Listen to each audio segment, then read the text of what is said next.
Bom dia a todos. Nossa sessão hoje nós discutiremos causas e consequências da hematopoiese colonal. Nosso residente do primeiro ano, Guilherme Rodrigues, vai apresentar um artigo. Guilherme, por favor. Bom dia, pessoal. Vamos iniciar mais uma sessão de hematologia, né, de nossa quarta-feira. O assunto de hoje vai ser hematopoiese clonal. Eu vou falar um pouco sobre as causas e consequências dessa entidade, tá bom? Para iniciar, a gente tem que entender que mutações somáticas acontecem durante todo o período de vida de uma pessoa, desde a fase de infância até uma idade mais idosa, né?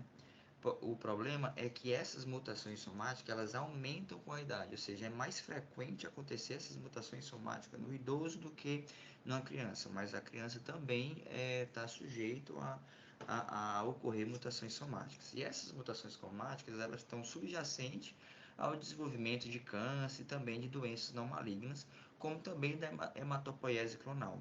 Mas o que é a hematopoiese clonal? A hematopoiese clonal é a expansão de clones de células troncos hematopoiéticas e progenitores que compartilham de uma mutação adquirida, ou seja, somática ou germinativa, que as distingue das demais células, ou seja, hematopoiese clonal nada mais nada menos, assim, de forma bem resumida, são clones de células troncos hematopoiéticas que possuem uma mutação diferente de todas as demais células hematopoiéticas ou progenitores, tá?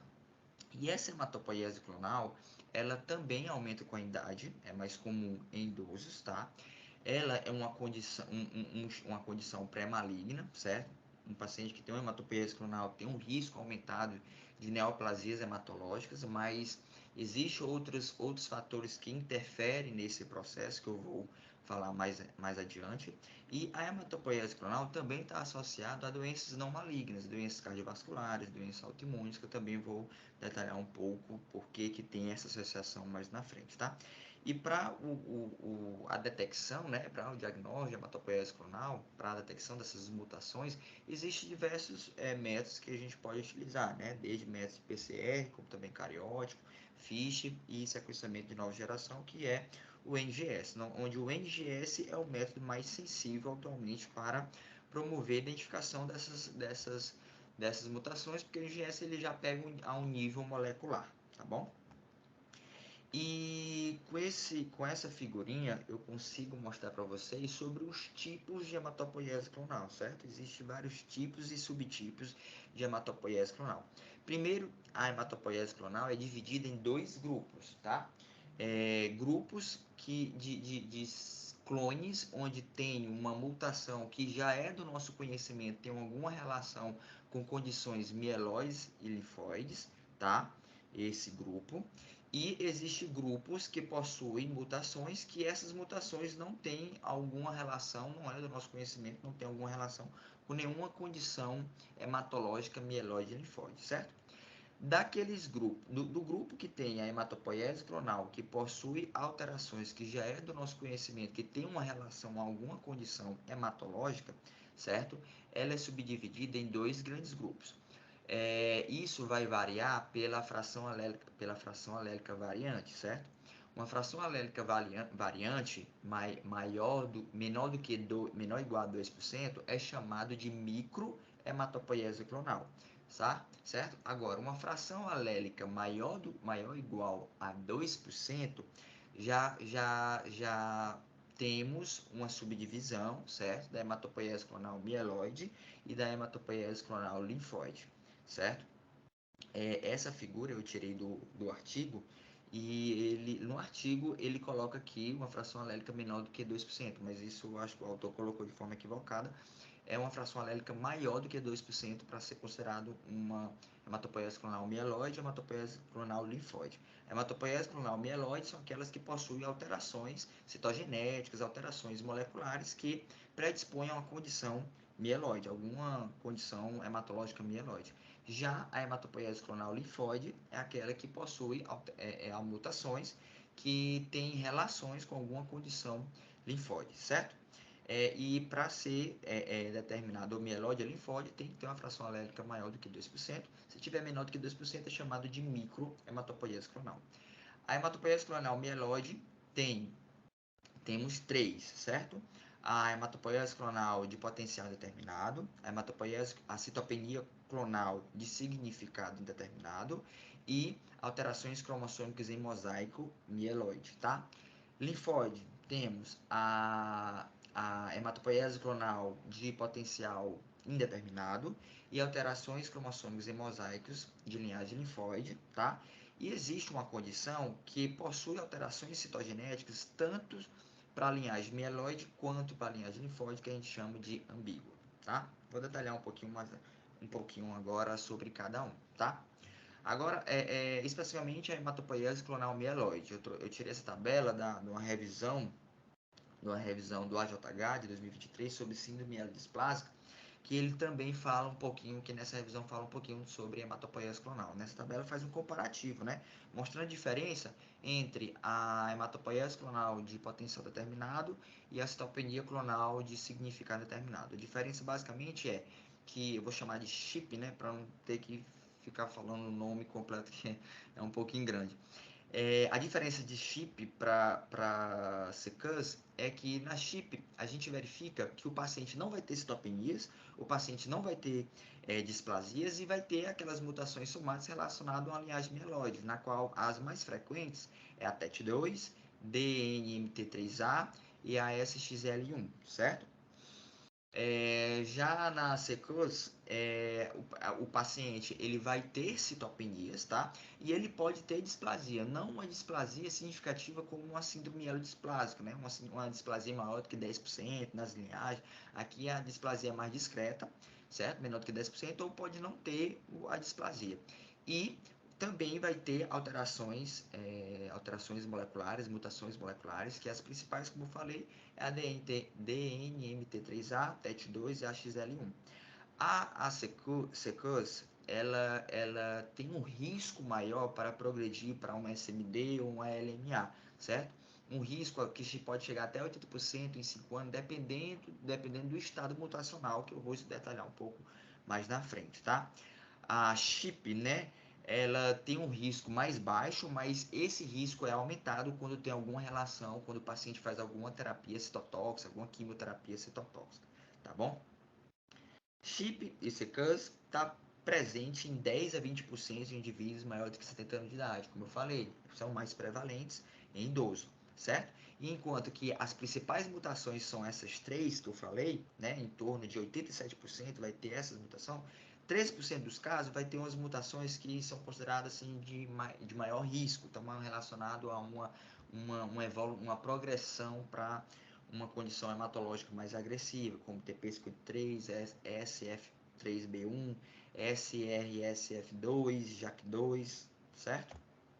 E a próxima hematopoiese clonal mieloide é alterações, né, cromossômicas em mosaico mieloides, que também aumentam com a idade, é menos comum que as demais, do que CHIP, CCUS, tá? E também existe condições, né, que compartilham tanto de mutações para a linhagem mieloide, como mutações para a linhagem linfóide, que, como falei, são determinadas como ambígua, tá?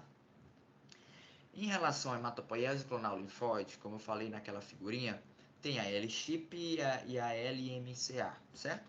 A L-chip refere-se a chip, ou seja, uma hematopoiese clonal de potencial indeterminado, onde o paciente não tem displasia, onde o paciente não tem citopenias, mas que possui mutações que predispõem malignidades linfóides, tá?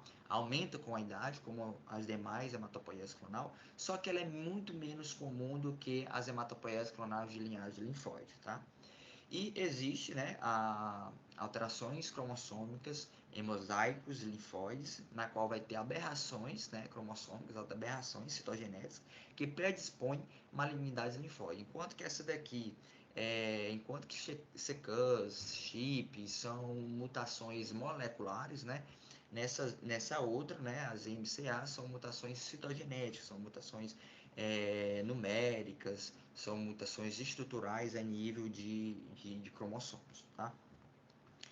E como é que se dá, como é que essa condição se origina e como é que ela se desenvolve, certo? Como eu falei no primeiro slide da aula, As mutações, ela acontece durante toda a vida, certo? Ela vai dar desde a infância até a fase do idoso, certo? E o paciente, à medida que ele vai envelhecendo, ele vai acumulando essas mutações. Só que nem toda mutação que acontece vai ser mutações relacionadas a malignidades hematológicas. Como eu estou falando aqui, ó, os eventos somáticos nem sempre ele envolve genes que causam malignidades hematológicas. Existem genes específicos, como eu falei, certo? E o desenvolvimento dessa hematopoiese clonal é de acordo com o perfil genotípico. Por exemplo, quando se tem hematopoiese clonal com mutações em TET2 ou então DMMT3A, existe uma expansão clonal desacelerada, ou seja, o risco dessa hematopoiese clonal de progredir para um SMD, progredir para um LMA, é menos comum. Tanto é que em mulheres, eu vou falar um pouco mais na frente, em mulheres, a principal alteração é do DMT3A. Então, hematopoiese clonal em mulheres tem um risco menor de progredir para SMD ou LMA do que homem. Eu vou explicar um pouquinho mais na frente por quê, certo? E a quimioterapia e a radioterapia é um fator de risco extremamente importante em relação à hematopoiese clonal, porque são causas diretas de hematopoiese clonal, são fatores que levam a danos diretos no DNA, levando a mutações moleculares, e não só isso. A quimioterapia e a radioterapia promove a seleção de clones pré-existentes. Eles fizeram um estudo que foi verificado que pacientes que fizeram uma quimioterapia citotóxica, foi verificado que antes da quimioterapia, o paciente ele já tinha uma hematopoiese clonal e que depois da quimioterapia, houve uma progressão dessa hematopoiese clonal devido à seleção de clones. Como é que isso acontece? A quimioterapia e a radioterapia, eles aumentam as taxas de clones TP53 mutados e PPM1D mutados. A quimioterapia e a radioterapia, elas causam alterações no DNA, levando à formação de clones com TP53 e PPM1D mutado. É por isso que a gente sempre escuta falar, né? Condições hematológicas mieloides, como LMA, que são secundárias a terapias, é de maior prognóstico, é de pior prognóstico. Por quê? Porque a quimioterapia e a radioterapia está diretamente ligado com a mutação do TP53. E não só isso. A quimioterapia ela promove o crescimento clonal mais rápido desses clones que possuem o TP53 e o PPM1D mutado, tá? Então, quimioterapia e radioterapia é um grande fator de risco que participa tanto na origem quanto no desenvolvimento dessa hematopoiese clonal, certo? Outro fator de risco é o tabaco. O tabaco ele promove, né, a origem e o desenvolvimento de clones de células-troncos hematopoiese que possuem mutação no ASXL1, certo? E a hematopoiese clonal em homens tem um pior prognóstico quando comparado em mulheres. Por quê? Porque foi visto que a hematopoiese clonal em homem, as principais mutações relacionadas são mutações do ASXL1 e fatores de splicing, certo? Já na mulher, não tem um prognóstico tão reservado como no homem. Por quê? Porque na mulher, a principal molécula mutada, a principal mutação, a mutação mais prevalente, digamos assim, é o DNMT3A, que eu expliquei no slide passado, possui uma progressão mais lenta. A capacidade de progressão, a capacidade de desenvolvimento dessa hematopoiese clonal é mais lenta. Por isso que a hematopoiese clonal em mulher tem um melhor prognóstico quando comparado com o homem. A mulher ela tem um risco menor de desenvolver, levando em consideração só a mutação em si, né? Porque existem outros fatores que interferem. A mulher, quando tem essa mutação, tem um risco menor de progredir para um LMA ou um SMD, tá bom? E a inflamação é um grande fator, né, que interfere também na origem e no desenvolvimento da hematopoiese clonal, certo? Eu vou falar mais na frente, né, que a inflamação, ela, além de poder causar a hematopoiese clonal pode levar a um estado mais inflamatório ainda, sendo um ciclo vicioso, né? Por que a inflamação está diretamente ligada com a hematopoiese clonal? Porque ela impacta diretamente na proliferação e na renovação de células troncos. Ou seja, A inflamação, devido à grande liberação de citocinas e tudo mais, ela impede, ela inibe a proliferação e a renovação de células-troncos normais, certo? O que isso pode causar? Se as minhas células-troncos normais não conseguem mais se proliferar, não conseguem mais se renovar, vai prevalecer o quê? Vai prevalecer aquelas células-troncos clonais que possuem as mutações, ou seja, vai impactar, vai influenciar diretamente na seleção desses clones, vai aumentar a fração alélica variante dessas células, dessas células troncos hematopoiéticas clonais, certo? E foi verificado, né, que existe um aumento na prevalência de chip em pacientes inflamados, em pacientes que possuem doenças autoimunes, em pacientes que têm infecção por HIV, tá? Mostrando que a inflamação está diretamente ligada ao desenvolvimento e à origem da hematopoiese clonal, como também mutações germinativas. Foi verificado que pacientes com mutações germinativas em RAM, em RAMOX1 e CBPA, mutação germinativa em GATA2, tinha uma predisposição maior para o desenvolvimento de hematopoiese clonal, tá bom? Nessa figura eu consigo resumir tudo que eu falei até aqui em relação à origem e desenvolvimento, certo? Na parte de cima a gente observa toda a fase de envelhecimento do paciente, né? Desde a criança até a fase de idoso. E durante todo esse período o paciente ele vai, o indivíduo ele vai acumulando mutações, mas nem sempre essas mutações vão ser diretamente ligadas às células troncos hematopoiéticas, até que um momento uma dessas mutações realmente pode acontecer numa célula tronco hematopoiética, mas não significa que eu tive uma mutação numa célula tronco hematopoiética, eu vou desenvolver um SMD no LMA. Não, vai precisar de alguns outros fatores extrínsecos, tanto extrínseco como intrínseco, que vão ajudar, que vão participar no processo de seleção e no aumento da proliferação dessa célula tronco mutado. Vai precisar da interferência de outros fatores para quê? Para diminuir, né, a diversidade de células troncos normais e aumentar a prevalência, vamos dizer assim, dessas células troncos hematopoiéticas mutadas.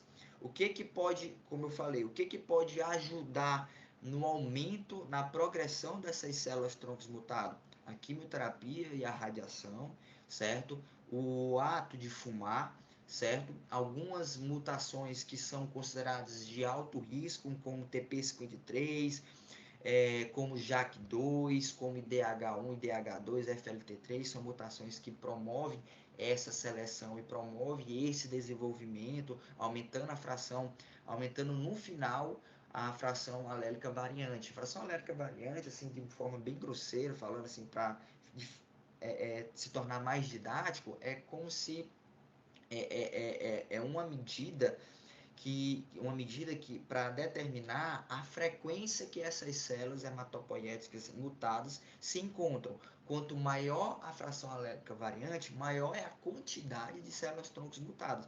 Então, se eu tenho uma hematopoiese clonal que passou por todo esse processo de proliferação devido a fatores extrínsecos e intrínsecos levando a uma seleção clonal, aumentando a fração alérgica variante, essa hematopoiese clonal vai ter um risco maior de progredir para um LMA e um SMD. Então, nessa figura fica bem evidente que não é só ter hematopoiese clonal, essa hematopoiese clonal precisa progredir, precisa se desenvolver para lá na frente passar a progredir para um LMA e um SMD, certo? E quais são as consequências dessa hematopoiese clonal? Foi verificado que a hematopoiese clonal tem um risco aumentado para o desenvolvimento de malignidades hematológicas, dependendo da sua progressão, dependendo do seu desenvolvimento, e isso está muito ligado com o tipo de mutação, como eu falei. A mutação DNMT3A possui um menor risco de progressão, então se tem um menor risco de progressão, menor vai ser o risco de causar malignidades hematológicas. Já outras mutações estão relacionados ao maior risco de progressão, como TP53, né, que está diretamente ligado com quimioterapia, radioterapia, IDH1, IDH2, JAK2, FLT3, RAMOX1, certo? São mutações que têm um maior risco de progressão. E a fração alélica variante está diretamente relacionada com esse risco. Por quê? Porque foram visto que quando tem uma fração alélica variante maior do que 20%, o risco para progredir para a malignidade hematológica é maior ainda, certo? Maior do que 2% serve para definir se é uma hematopoiese clonal mieloide ou linfóide. Quando passa de 20%, esse risco para progredir é maior ainda.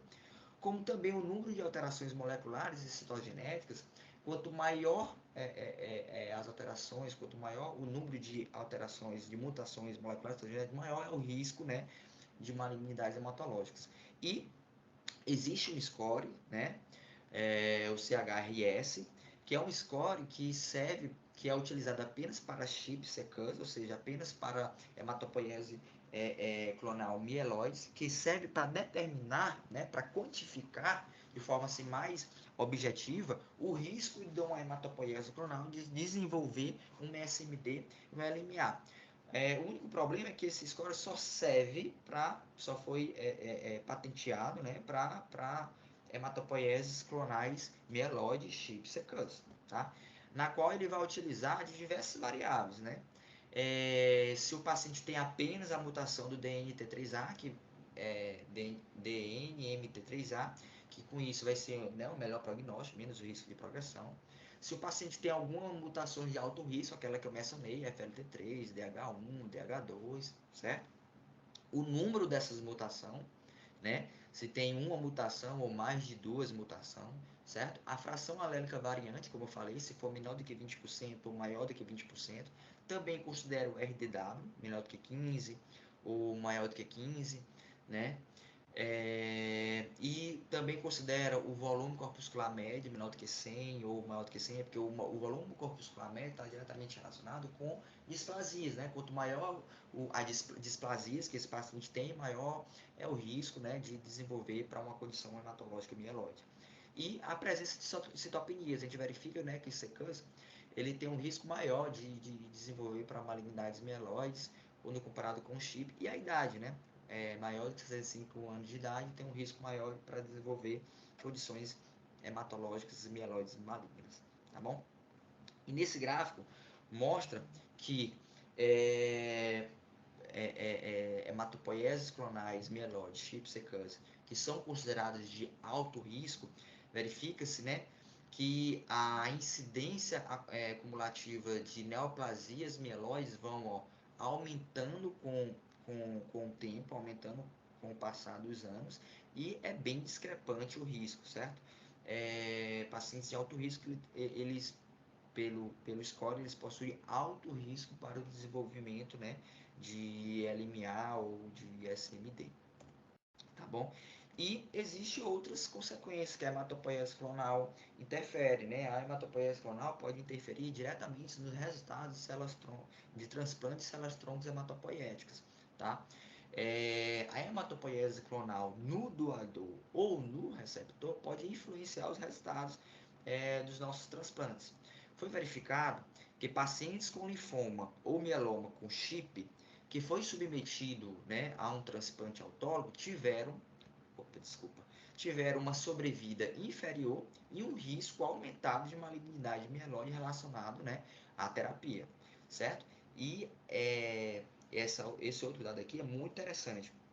Em pacientes que foram submetidos, né, já no ambiente do transplante de células-troncos halogênico, foi verificado que enxertos que possuem chip com o TP53 mutado ou fator de splice, né, teve um risco aumentado de desenvolver leucemias derivadas do doador. E tem mais. Quando o enxerto possui uma hematopoiese clonal com mutação do DNMT3A, foi verificado que tinha um risco reduzido de incidiva e taxas muito mais altas de GVHD. Isso pode ser explicado porque essa mutação ela potencializa, né, o efeito enxerto versus leucemia, e com isso diminui o risco de recidiva, mas também aumenta o risco de GVHD. É uma informação bem interessante no ambiente aí dos transplantes halogênicos, tá? Já em relação às doenças cardiovasculares isquêmicas, a hematopoiese clonal é um fator de risco para o desenvolvimento de doenças cardiovasculares isquêmicas, certo? Principalmente quando o paciente possui a TET2, a JAK2 mutado. Esse risco vai estar mais relacionado com hematopoieses clonais mieloide do tipo CHIP e SECAS. Isso é explicado porque nesses pacientes que possuem essa hematopoiese clonal com mutação do TET2 e JAK2, eles possuem um aumento da expressão de moléculas pró-inflamatórias, eles possuem um aumento da expressão de interleucina B, aumento da expressão de interleucina 6, e todo esse processo inflamatório, né, esse paciente inflamado, isso acelera a formação das placas arterioscleróticas. Essa associação, né, para o desenvolvimento de doenças cardiovasculares isquêmicas não foi tão forte quando foi analisado em alterações cromossômicas mosaicas autossômicas ou L-chip. Em pacientes que possuem fatores de risco para doença cardiovascular e que tenham, né, chip SECAS associado, o risco para se desenvolver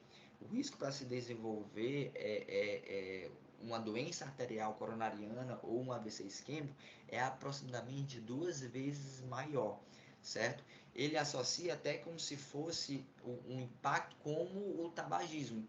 Dando um exemplo, vamos supor, um paciente obeso, sedentário, que não faz atividade física, esse paciente, se ele fumar, ou então se ele não fumar e ele ter chip SECAS, o risco de desenvolver uma doença arterial crônica, uma doença arterial coronariana, um AVC isquêmico, é igual, certo? Só para ter uma dimensão do impacto, certo? E já pacientes, né, que não têm fatores de risco, ou seja, o paciente que não é sedentário, paciente que não é obeso, paciente que não é diabético, quando está associado a chip SECAS, só vai ter um impacto maior, só vai ter um risco maior de desenvolver a doença vascular, doença cardiovascular isquêmica, quando tem o JAK2 ou TET2 mutado. E, mais uma vez, a fração alélica variante, maior do que 10%, confere um maior risco para o desenvolvimento dessas doenças cardiovasculares isquêmicas. Ou seja, a fração alélica está diretamente relacionada tanto para o risco de progressão para LMA e SMD, como também para outras doenças não malignas. E a hematopoiese clonal também ela pode causar diversas outras doenças inflamatórias, como eu falei. Pacientes com hematopoiese clonal são pacientes inflamados, porque interfere diretamente no processo inflamatório, nas cascatas inflamatórias desse paciente. Então, esse paciente inflamado ele tem um risco maior de desenvolver outras doenças inflamatórias, como doença renal crônica, como gota, osteoporose, diabetes mellitus tipo 2, e principalmente a mais bem documentada comparada com as outras é a doença hepática crônica, que a gente verifica que tem um maior risco de desenvolver quando o paciente tem chip com a fração alérgica variante maior do que 10%, ou então quando tem o JAK2 mutado, quando tem um TET2 mutado, certo? O risco aumenta expressivamente, certo? Quando tem essas mutações associadas. E quando tem DNT3A, é baixo o risco. Então, assim, as principais mutações que estão relacionadas, né, para o desenvolvimento de condições não hematológicas é TET2 e JAK2, certo? Agora, mutações que estão relacionadas a ao desenvolvimento de condições hematológicas, a progressão para condições hematológicas mieloide é aquelas outras que eu falei, TP53, IDH1, IDH2, são condições que têm um maior risco, tá? E também, esses pacientes com hematopoiese clonal têm um risco de desenvolver doença autoimune. Por quê? Porque a hematopoiese clonal, ela interfere diretamente na tolerância imunológica, promove uma desregulação autoimune. O paciente, ele passa, as células passam a perder essa tolerância imunológica e passa a reconhecer o próprio a ser não próprio, certo? Passa a reagir contra o próprio, certo? E E isso é tão verdade que foi observado que pacientes com doença autoimune têm um risco de malignidade mieloide maior. E um exemplo disso é a síndrome de VEXAS, né, que tem mutação no UBA1, é uma condição inflamatória multissistêmica, que nesses pacientes, em 24 a 50% dos casos, tem uma SMD associada. Já em relação à doença de Alzheimer, a demência de Alzheimer, foi observado que pacientes com hematopoiese clonal possuem um risco reduzido de desenvolver. Mas assim, os estudiosos ainda não sabem explicar muito bem porque tem esse risco reduzido, tá? Essa figura é muito interessante que resume tudo que eu falei até agora, tá? Mostrando toda a linha evolutiva, né, do paciente até a fase da infância até a fase mais adulta, que a partir daí o paciente vai somando mutações até ter uma hematopoiese clonal, uma mutação, uma célula-tronco, que vai a partir de outros fatores extrínsecos, como genotoxinas, algumas alterações germinativas vão dar um ambiente favorável para ter essa expansão clonal, e a partir dessa expansão clonal vai ter o desenvolvimento de malignidades hematopoiéticas, como também condições não malignas, como aumento do risco de doença cardiovascular, doença renal crônica, osteoporose, trombose, e diminui o risco de doença de Alzheimer, tá? E como é que é o manejo?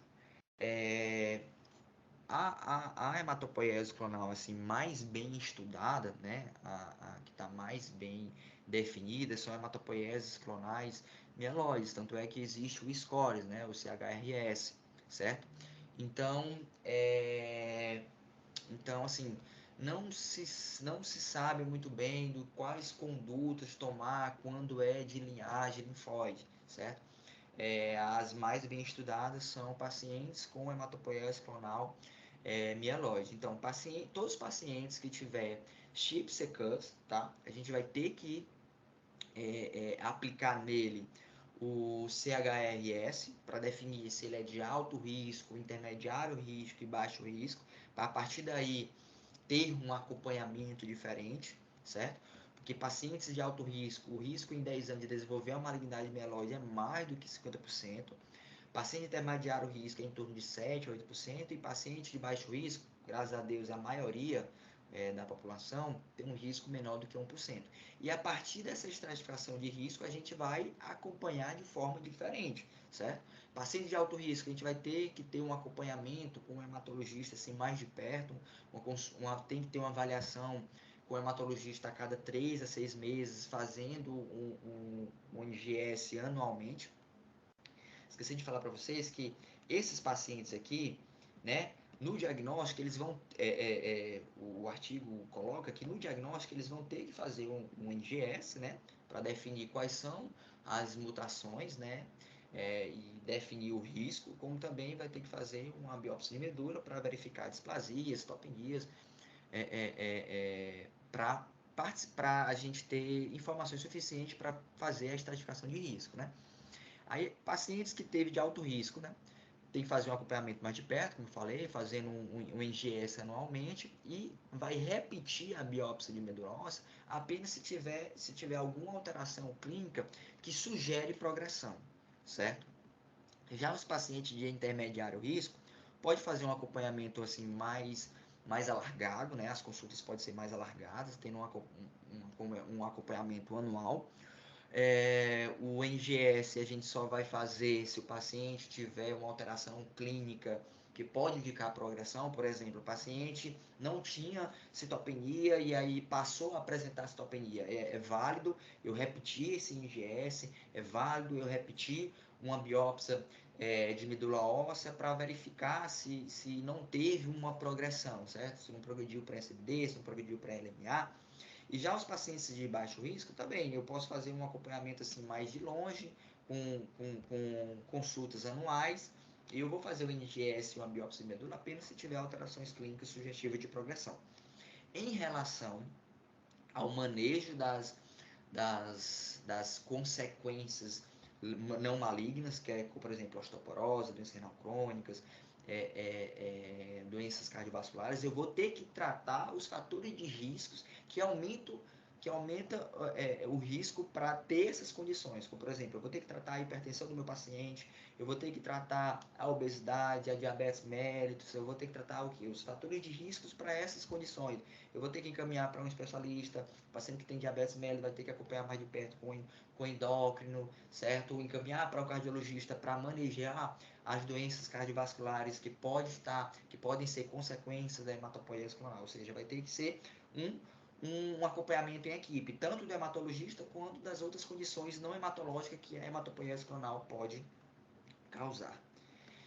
E para concluir, né, a hematopoiese clonal, a gente pode ver que é uma entidade que possui vários tipos, né, que possui diversos riscos adversos distintos, que vão desde de neoplasias hematológicas como condições não hematológicas, e esses riscos vão estar diretamente relacionados com as alterações moleculares que estão relacionadas, com também o contexto clínico, certo? Se tem exposição à quimioterapia, se tem exposição à radioterapia, e que a gente verifica que existe uma necessidade de refinar mais sistemas de estratificação de risco para definir as nossas condutas, porque como a gente viu, só existe scores, né, para determinar o risco de progressão, mas para hematopoiese clonal de linhagem mieloide. E infelizmente, assim, para as hematopoiese clonal, a gente só consegue atualmente acompanhar, para ter um diagnóstico mais precoce de progressões. A gente não possui, no momento, intervenções terapêuticas, que talvez medicações que interfiram essa progressão, certo? E medicações que interfiram também o desenvolvimento de condições não hematológicas, tá bom? E muito obrigado. Eu abro para dúvidas. Espero que eu tenha sido claro. Parabéns, Guilherme, foi excelente a apresentação. Eu acho que se você puder descompartilhar, talvez seja melhor para a gente poder conversar um pouco. E eu acredito que assim, toda a tentativa de entender a hematopoiese clonal e de alguma maneira ter um guia de orientação, ela é muito válida, né? Então tudo isso é algo muito novo para nós todos. E cada vez mais a gente vai tentando buscar algumas orientações para conduzir esses pacientes. Acho muito importante o que você colocou, como que esse artigo traz como ponto de corte a frequência de variação alélica maior ou igual a 2%, então mostrando que valores abaixo de 2% a gente talvez não tenha que se preocupar tanto, inclusive dependendo do tipo de mutação, quando se refere, por exemplo, a TET2, acredita-se que mutações de níveis mais baixos, abaixo de 2%, a gente tem que se preocupar mais com doença cardíaca do que propriamente doença hematológica. Então, isso tem outros trabalhos mostrando isso de maneira muito interessante. Acho que esse é um ponto. Outra coisa, deixar bem clara a distinção entre as alterações cromossômicas em mosaico, que podem ser estruturais ou numéricas, e que têm um seu papel isoladamente e não em relação com a parte molecular propriamente dita, né? Então, acho que isso é bem interessante. Lembrar sempre que quimioterapia e radioterapia estão associadas a cariótipo complexo, a mutações, principalmente do TP53, do PPMD1, PPM1D, desculpe, e isso, inclusive a gente tem um caso internado na enfermaria agora, uma paciente que tinha leucemia melomonocítica crônica, que transformou para mieloide aguda, que tem cariótipo complexo, e a gente sabe que esses doentes, eles estão fora de qualquer estratificação, porque eles têm mau prognóstico, o prognóstico não é bom, então a gente deve tratar esses doentes e tentar levar para o transplante, principalmente quando associados à neoplasia de mama, é algo que a gente tem sempre que considerar. Uma coisa muito interessante é a associação do ASXL1 com tabagismo, então isso algo que é uma coisa interessante da gente estar atento a isso. compreender que o processo da inflamação com o aumento das citocinas tem uma inter-relação com a própria doença e com a evolução clonal. Eu acho que isso é muito, muito interessante. E talvez uma das coisas mais interessantes, que é mais uma classificação, mas a CHRS tentando padronizar e orientar a nossa conduta, né? Então, acho que isso talvez seja muito interessante.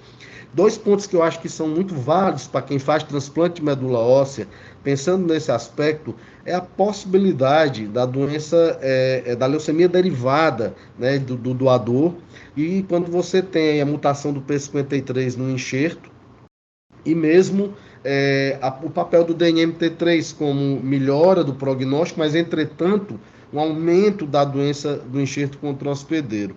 Eu acho que isso é muito importante. Para finalizar, eu acho que seria muito interessante falar dessa inter-relação com as doenças sistêmicas como um todo, né?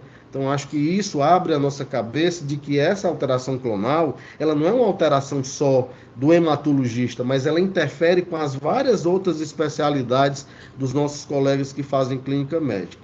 Então, com essas considerações, eu abriria para perguntas e comentários para você, Guilherme. Por favor. Quem gostaria de fazer algum comentário? Temos alguns colegas aí da América Latina, então, bem-vindos todos para a nossa sessão. Uma honra ter vocês aqui. Podem ficar à vontade. Eu pediria então que a Ana Vitória fizesse um comentário sobre a aula do Guilherme. Primeiro, parabenizar o Guilherme, foi ótima a apresentação. Confesso que algumas coisas foram novidade para mim. Infelizmente, o NGS não é uma realidade para a gente ainda mais. Nesse estudo que os pacientes chegavam a fazer anualmente ou até com frequência ainda maior. Já é bem claro na nossa realidade o quanto tem impacto de quimioterapia, radioterapia. A gente tem, inclusive, algumas segundas neoplasias. Teve agora uma segunda leucemia, né, que o paciente já tinha tido na infância. E o quanto seria benéfico para a gente ter acesso ao NGS, principalmente, conseguir antecipar algumas evoluções, né? Eu não tinha realmente essa informação de relação com diabetes, com doenças cardiovasculares, então eu achei isso bem interessante. Eu Obrigado, acho que é isso. Obrigado, Vitória. Pediria então agora que o Paulo fizesse um comentário sobre a aula e perguntas, se possível. Paulo, nosso residente do segundo ano. Bom dia, tá dando para me ouvir? Ouvindo bem, Paulo, fica à vontade. Parabenizar o Guilherme, foi excelente a apresentação. Eu acho que quando a gente fala chip, em CCUS, em toda a questão mutacional, parece um pouco ainda que a gente está uma realidade distante, mas é muito interessante saber a importância de a gente entender mais sobre ela e o papel que essas mutações têm no desenvolvimento da própria leucemogênese, né? Eu acho que estratificar isso tem que ser algo que esteja junto aí no nosso raciocínio, porque isso pode implicar numa progressão mais acelerada para realmente uma neoplasia maligna e também inferir prognóstico nesses pacientes. A gente sabe que a gente vive num país em que os pacientes eles têm diversas comorbidades, o tabagismo é algo bem presente, né, na realidade deles, e isso vai gerar elevação de carga mutacional e, com certeza, levar esses pacientes aí a uma progressão maior no surgimento de mutações que possam conferir predisposição a SMD ou LMA. Interessante, muito interessante, eu não sabia dessa relação com doença sistêmica, impacto cardiovascular, eu achei assim interessantíssimo, né? Eu acho que abriu muito a minha cabeça, porque realmente eu pensava bem mais só em neoplasias malignas e também que acho que a gente está bem mais avançado no diagnóstico dessas mutações no tocante às neoplasias mieloides do que nas linfóides, né? Eu acho que a gente precisa realmente estudar mais, investigar mais esse impacto que elas também têm no desenvolvimento de doenças linfodeflativas, né? Mas assim, muito interessante a aula, a gente tem que estudar mais sobre isso e se familiarizar mais com essas mutações e incorporar no nosso dia a dia. Perfeito, obrigado, Paulo. Eu acho que uma coisa muito importante que todo mundo se pergunta é sobre a possibilidade assim de acesso ao NGS e se você tem poucos recursos, como a maioria de nós, o que de fato seria importante. Então, tem alguns trabalhos que discutem isso e tentam colocar as prioridades, né, em termos de coisa, de mutações. E, dentre elas, certamente a mutação do P53 seria uma das fundamentais, o SF3B1 como um fator de bom prognóstico, quer dizer, as mutações do spliceossoma, né, então são muito importantes, né, e pensando em leucemia, em síndrome mieloproliferativa, barra MDS, barra mieloproliferativa, na mutação da família RAS, no NRAS ou mesmo no KRAS. Então, se a gente tivesse condições de fazer pelo menos essas 3 mutações, já ajudaria muito a nossa linha de raciocínio, né? Eu acho que eu pediria então agora para Lara Araripe, nossa residente do 2º ano, fazer um comentário ou perguntas. Bom dia a todos. Parabéns, Guilherme, pela aula, foi muito interessante.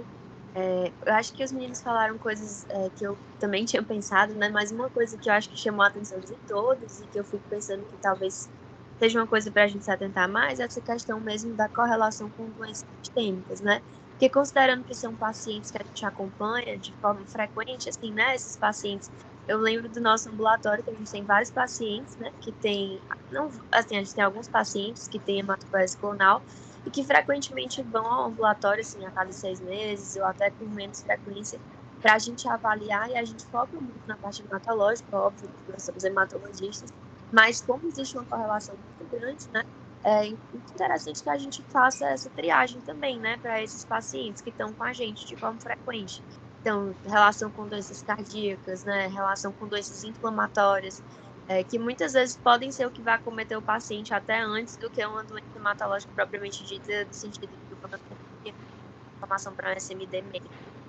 Então, isso aí me chamou bastante atenção para incorporar, assim, na prática, né, clínica, de triar também para essas outras alterações, além da parte hematológica. É isso. Perfeito, Lara, perfeito. Ver o doente como um todo, né? Então, a gente abriria, eu pediria que a Thaís fizesse um comentário, residente do 1º ano. Bom dia, professor. Primeiro, parabenizar aqui a aula do Guilherme, realmente acho que foi muito boa. É um tema muito novo para a gente, que na nossa realidade, como os meninos falaram, ainda não é a nossa prática diária, infelizmente, pela disponibilidade, mas o Paulo colocou bem que a gente tem que conhecer. Eu acho que fica, talvez, para a gente a importância mesmo de destacar e refinar essa nossa avaliação dos fatores de risco, que já são conhecidos, né, já foram bem citados, da quimioterapia, da radioterapia, da exposição ao tabaco, né, das doenças inflamatórias, porque aí, na medida do possível, a gente consegue destacar esses pacientes que teriam maior risco e que talvez se beneficiassem dessa pesquisa, destacando as mutações prioritárias, como o senhor falou, né, do TP53, do SF3B1 e da família do RAS. Talvez esse contexto fosse até bem destacado aqui na nossa realidade para os pacientes do transplante, né? Que, como o Guilherme mostrou, isso impacta na sobrevida. Então, eu acho que isso é importante para a gente começar a tentar destacar mais na nossa prática e ver o que é possível, né? Eu acho que nos próximos anos vai ser um pouco mais da nossa realidade. Então, a gente tem que conhecer. Perfeito, obrigado, Thaís. Eu gostaria então que a Mariana, residente do 1º ano, também fizesse um comentário ou perguntas. Olá, professor. Primeiro, eu gostaria de parabenizar o Guilherme pela excelente aula, certo? Assim como os meninos falaram, eu também não conhecia muito esse lado, né, relacionado a alterações tanto de doenças autoimunes quanto doença cardiovascular, né, e todas as consequências que a hematopoiesia clonal pode ter a longo prazo. Eu acho que isso é sim importante. Nós somos muito voltados a olhar mais para a nossa parte, né, como hematologistas, mas é muito importante ver o paciente como um todo, e foi muito legal esse dado que ele trouxe, né? Também achei interessante o comentário da Thaís, né, sobre um possível futuro aí, né, para a gente, quando a gente vai acessar a NGS, com certeza a gente vai conseguir manejar melhor esses pacientes, e realmente é importante a gente conhecer, né, e saber o que é que tem de novo, para a gente conseguir conduzir esses pacientes poucos que a gente tem, né, alguns no ambulatório, e é isso. Perfeito, Mariana. Muito importante esse manejo que o Guilherme mostrou, tá? A sugestão da classificação de alto risco, risco intermediário e baixo risco, e a frequência com que a gente pode repetir o NGS, pode fazer biópsia de medula, pode fazer mielograma. Então, isso, no momento, eu acho que é algo muito útil na prática clínica nossa, tá? Nós estamos chegando ao final. Não sei se alguém gostaria de fazer mais algum comentário ou perguntas. Então, a gente ainda tem tempo para uma pergunta ou um comentário, se alguém quiser fazer, tá? Então, considerando aí que... Então, eu gostaria, na verdade, de agradecer ao Guilherme, parabenizar e desejar a todos uma boa semana, um bom resto de semana, né? E até a próxima quarta-feira a gente se encontra, tá bom? Muito obrigado a todos por terem participado e principalmente aos colegas da América Latina, viu? Ter se juntado a nós. Um abraço, bom dia, boa semana. Tchau, tchau. Parabéns, Guilherme. Obrigado, doutor. Até mais. Tchau.